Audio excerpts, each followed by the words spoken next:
Pessoal, tá um grande prazer estar aqui de volta hoje, aproveitando nesta quinta-feira, dia 14 de novembro, o fim do encontro de cúpula dos países que fazem parte do BRICS em Brasília. O Brasil tem a presidência temporária dos BRICS e foi o anfitrião desse encontro. Como vocês sabem, os BRICS é uma sigla que no fundo foi inventada por uma jogada de marketing. É uma sigla que reúne alguns dos principais mercados emergentes.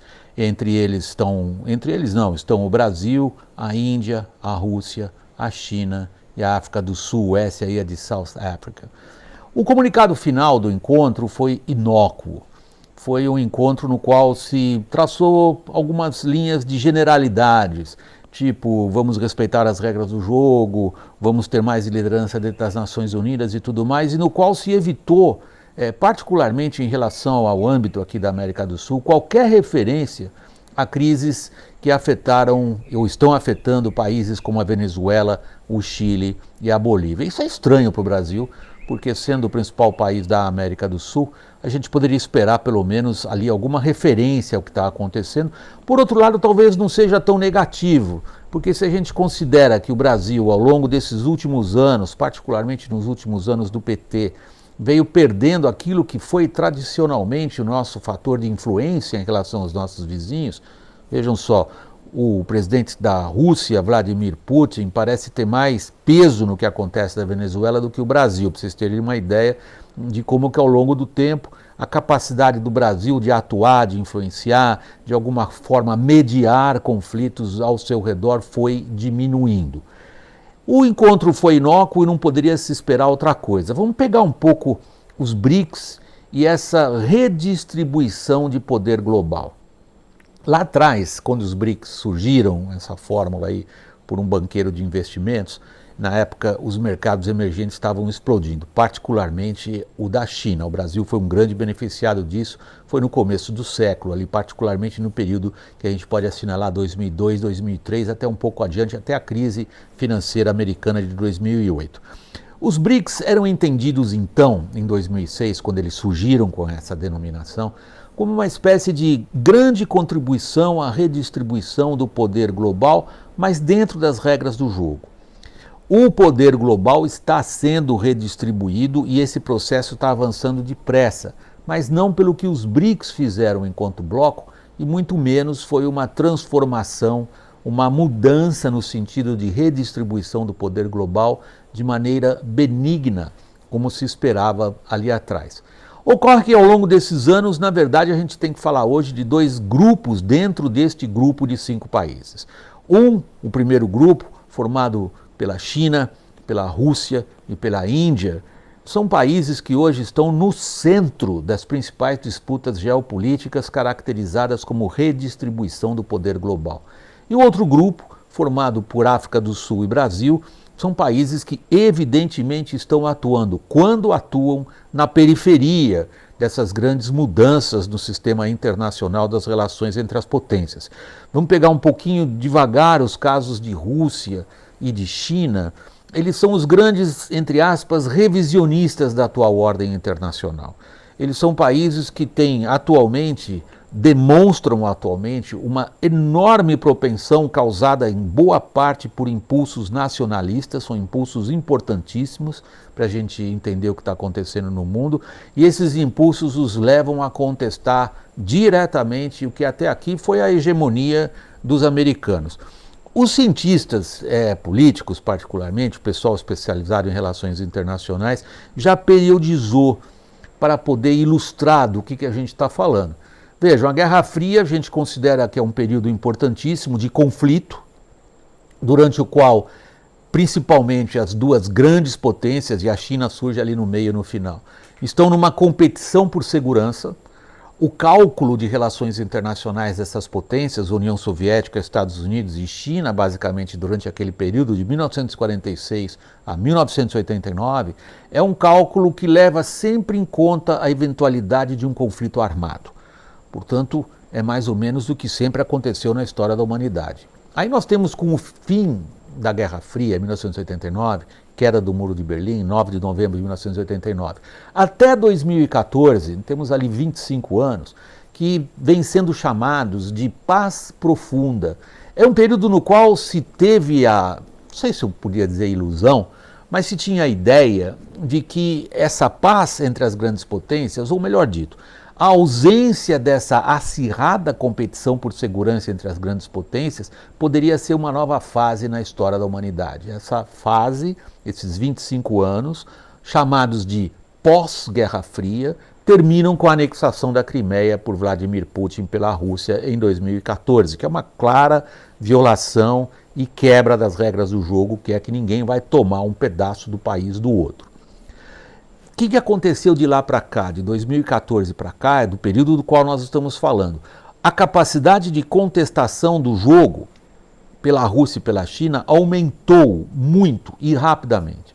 A China montou talvez uma marinha cujo objetivo claramente é impedir que os Estados Unidos projetem poder em toda aquela área do Pacífico no qual a China tem interesses diretos. Mais ainda, a China montou um grande projeto de infraestrutura global, do qual o Brasil, indiretamente, mas também faz parte, que é, através de obras de infraestrutura, proporcionar créditos, aumentar a influência da China ao redor do planeta. A Rússia, em relação à Europa, voltou a exercer um papel que os europeus sempre temeram ao longo dos séculos, desde pelo menos lá no século XIX, a da grande potência, dominada por um regime autocrático, que tem como própria ideologia a expansão daquilo que Putin, por exemplo, considera que é a expansão dos seus valores enquanto uma civilização da Eurásia. Não vamos discutir isso aqui agora, só estou colocando alguns dos fatores que ajudam eventualmente as pessoas a entenderem de onde vem essa contestação do que até aqui foi nesse período, particularmente nesses 25 anos, a incontestável predominância dos Estados Unidos. Em lugares como na Europa, sobretudo na Ásia e recentemente no Oriente Médio, esses revisionistas, digamos assim, foram testando devagarzinho as alianças até aqui lideradas pelos americanos, contestados de maneira cada vez mais aberta. E nisso, Trump tem sido uma ajuda para aqueles que contestam o papel dos Estados Unidos como grande potência de liderança das regras do jogo internacional desde pelo menos o final da Segunda Guerra Mundial. Ponto. Vou parar aqui nesse momento, senão isso se estende demais, e olhar um pouco para a África do Sul e para o Brasil. São dois gigantes do hemisfério sul, dois imensos países, com enorme, até aqui, influência sobre os seus vizinhos. Eles dividem duas características, África do Sul e Brasil. A primeira é curiosa, né, se a gente está falando dos BRICS. Tanto a África do Sul como o Brasil têm que enfrentar, ou têm que, digamos, se confrontar com o aumento da influência da China, exatamente nas suas áreas até aqui tradicionalmente de influência, na África e na América do Sul. A China é um competidor para a África do Sul e para o Brasil. O segundo ponto que esses dois gigantes do hemisfério sul dividem é o grau das suas respectivas crises domésticas. A África do Sul, depois do apartheid, depois de Mandela, brevemente dizendo o que aconteceu, mergulhou numa grave crise política caracterizada por um escândalo de corrupção atrás do outro. Isso aí soa familiar para vocês? E com um sistema político desagregado. No Brasil, não preciso me estender aqui, este aqui não é um vídeo sobre política brasileira. O grau da crise doméstica brasileira é suficientemente conhecido do público aqui do canal, e a gente pode dizer a respeito então de África do Sul e Brasil, esse aspecto que os dois dividem entre si, que são países cujas crises domésticas praticamente os obrigam a olhar apenas para dentro, apenas para si mesmos, enquanto o mundo e a redistribuição de poder no mundo lá fora muda com grande velocidade. Vocês poderiam esperar outra coisa da reunião dos BRICS em Brasília do que um comunicado inócuo? A maneira como cada um desses integrantes dos BRICS faz parte desse jogo internacional, ainda nem falei da Índia, é completamente diferente. A Índia, mais de 1 bilhão de habitantes, tem uma relação conflituosa, difícil, perigosa, do ponto de vista geoestratégico crucial com a China. China e Rússia têm entre si uma convergência, pelo menos uma, eu diria, fora toda a questão da Ásia Central. É o fato dos dois contestarem esses dois pilares do que foram até aqui os elementos centrais para explicar a predominância ou a hegemonia americana. O primeiro pilar, as regras do jogo internacional. O segundo pilar, a defesa da democracia como valor universal. Se isso foi alcançado não é outra questão, mas sempre foi um pilar da política externa americana. Aí tem uma convergência muito grande entre esses dois, como eu chamei, revisionistas. Qual é o papel do Brasil nesse jogo de poder mundial? Num momento insignificante. Muito aquém do tamanho do nosso território, muito aquém até mesmo do tamanho da nossa economia. Afinal de contas, nós estamos entre as 15 maiores economias do mundo. Mas se vocês colocarem na mesa o peso do Brasil no comércio internacional, por exemplo, é ínfimo, é em torno de 1,5%, e assim vem sendo há pelo menos uma geração, ou seja, a gente vai se conformando com um papel subalterno nas relações internacionais. Nós estamos perdendo, como eu assinalei no começo desse vídeo, a capacidade de influenciar o que acontece ao nosso redor.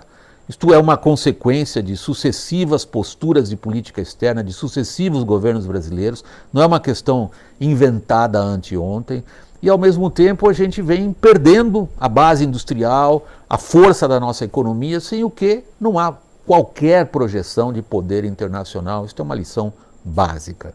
Então, para resumir o que foram os BRICS, foi uma boa ocasião para a gente entender que o Brasil está não só correndo atrás da liderança perdida na América do Sul, mas ainda parece perdido em encontrar o seu papel nesta rápida transformação das relações internacionais, num sentido perigoso, num sentido em que, de novo, o que acontece, a competição por segurança, a disputa entre as grandes potências, lembra muito mais o que sempre aconteceu na história da humanidade, o jogo pelo poder, e muito pouco o que aconteceu nesses 25 anos entre 1989 e 2014.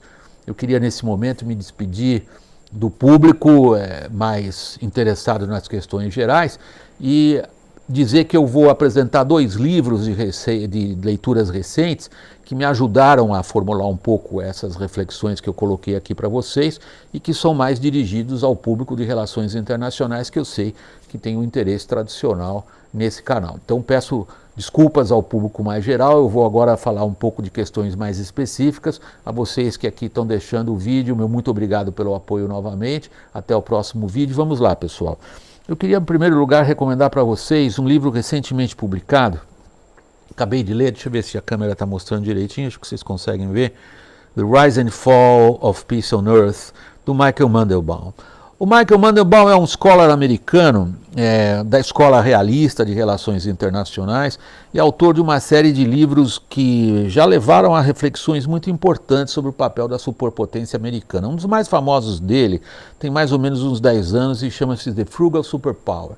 A ideia de que nesse período pós-Guerra Fria, aqueles 25 anos da paz profunda, os americanos eles esticaram demais a capacidade de atuar em todas as partes do mundo.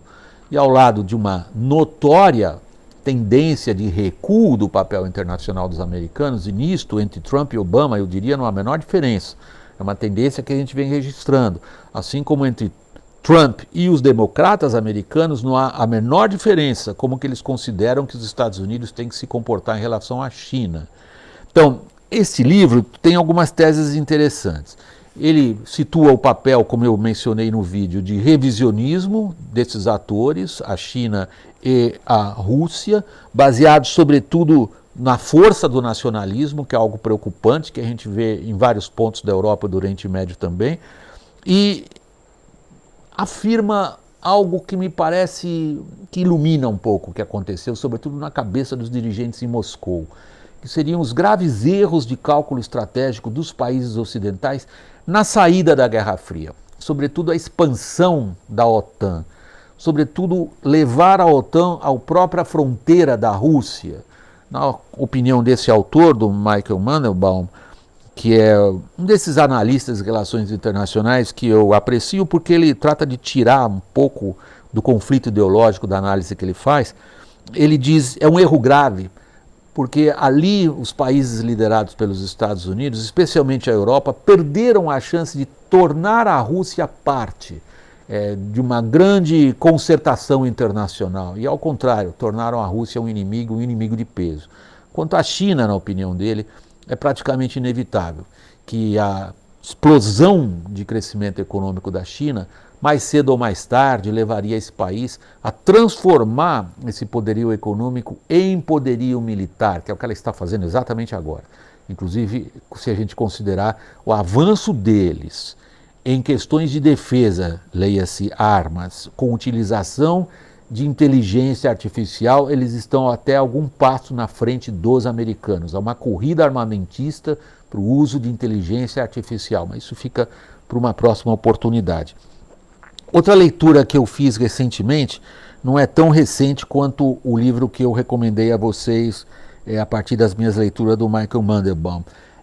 Esta obra, deixa eu ver se a luz não reflete tanto para vocês poderem ler comigo, Inside the Middle East. É de um especialista israelense. Ele é o Avi Melamed, e tem o forward de uma conhecida analista de televisão lá em Israel, a Lucy Aharish. O subtítulo desse livro é interessante, mas ele engana um pouquinho. Ele diz assim: Making Sense of the Most Dangerous and Complicated Region on Earth. Qual é para você que está interessado nas questões do Oriente Médio, procura, vamos dizer, alguma informação de referência, bibliografia de referência. Quando eu falo bibliografia de referência, estou me reportando àqueles livros que dão um embasamento para a gente entender o conflito, e aí não me importa tanto as simpatias nem as ideologias, me importa ter alguém que razoavelmente consiga estabelecer uma linha do tempo e consiga colocar os acontecimentos em perspectiva. Para vocês terem uma ideia, nem isso se consegue quando a gente trata da crise do Oriente Médio. Como cada um considera a linha do tempo, já indica muito das disposições e das intenções políticas de cada um dos participantes desse conflito. Ele faz isso. Quem é esse autor, o Avi Melamed? Ele foi, até recentemente, um bem situado oficial de inteligência dos serviços de análise de informação de Israel. Fluente em hebraico, fluente em inglês, fluente em árabe.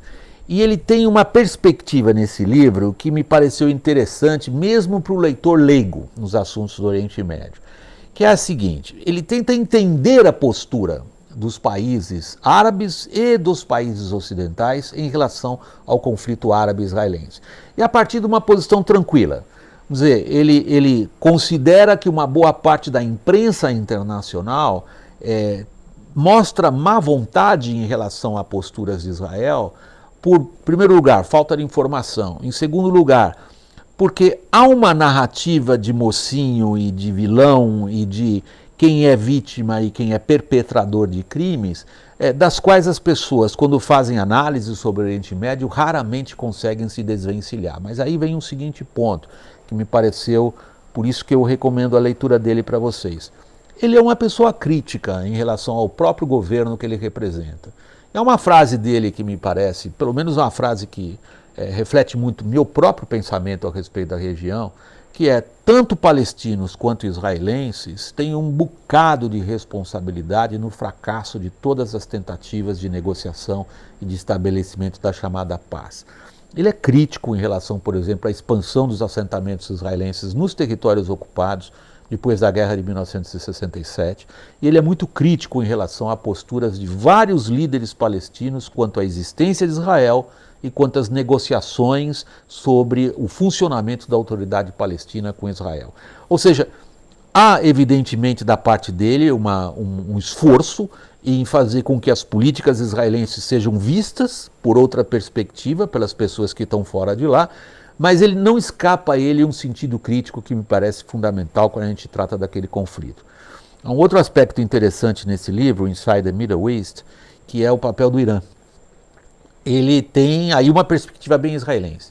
Quer dizer, o Irã é visto como muito mais um fator de distúrbio agressivo, proativo, no sentido de estabelecer uma predominância no que ele situa. Meus amigos árabes ficam bravos quando a gente diz que uma causa importante do que acontece no Oriente Médio é o cisma religioso no mundo muçulmano, entre xiitas e sunitas. Alguns amigos árabes, analistas árabes, consideram que essa é uma visão estereotipada do Ocidente em relação ao que acontece lá. é uma boa disputa acadêmica. Na opinião desse autor israelense, este é o grande cisma. E é impossível entender o que acontece no Oriente Médio se a gente não entender as alianças que se formam em torno desse grande cisma religioso no mundo muçulmano. Ok, gente, isso aí é um grande debate acadêmico, né? É fascinante. Eu queria colocar para vocês aqui essas recomendações de leitura sem que eu esteja endossando as opiniões. A minha ideia é compartilhar com vocês algumas das coisas que eu uso para a minha atualização a respeito dos conflitos. Alguns deles eu cobri muito a Guerra Fria lá atrás, cobri uma boa parte da implosão da União Soviética também, isto lá atrás, cobri alguns pedaços de conflitos no Oriente Médio na região lá atrás e mantenho por essas duas questões um interesse pessoal, um fascínio muito grande que eu espero que eu consiga passar um pouco para vocês também. Então, gente, muito obrigado pela paciência, por esse vídeo mais longo. Vem aí os feriadões, eu desejo a vocês um bom descanso. Até o próximo vídeo. Tchau, pessoal.